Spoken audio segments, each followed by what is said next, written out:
Philo of Alexandria, a Hellenistic Jewish philosopher, is often described as Hellenistic due to his fusion of Greek philosophy and Jewish theology.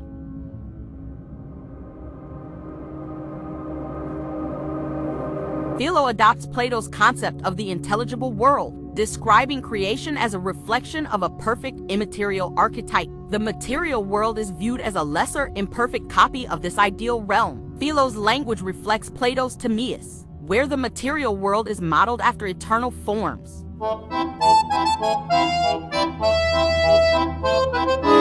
The Hebrew Bible presents creation as a good and intentional act of God, with no indication that the material world is inferior. In Genesis 1, God repeatedly declares his creation good, affirming its inherent value. The Hebrew worldview emphasizes the immanence of God in creation, where the divine presence permeates the material world, rather than separating it from an ideal, transcendent reality. Here's the contradiction. Philo's dichotomy between the material and immaterial aligns with Greek dualism, which is foreign to the Hebrew perspective.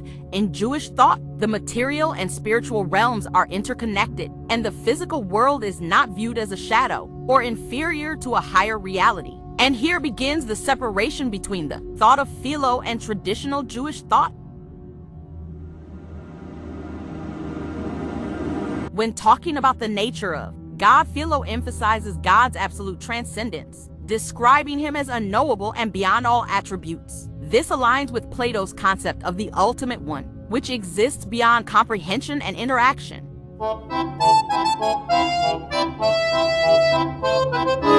While Hebrew thought acknowledges God's transcendence, for example, Isaiah 558:9, "My thoughts are not your thoughts." It also emphasizes God's immanence and his relationship with humanity. God reveals himself to Moses as I am Exodus 314, indicating both his transcendence and his willingness to be known through covenantal relationships. The biblical narrative repeatedly portrays God as a personal being who speaks, acts, and intervenes in history. Join us next time for part 2.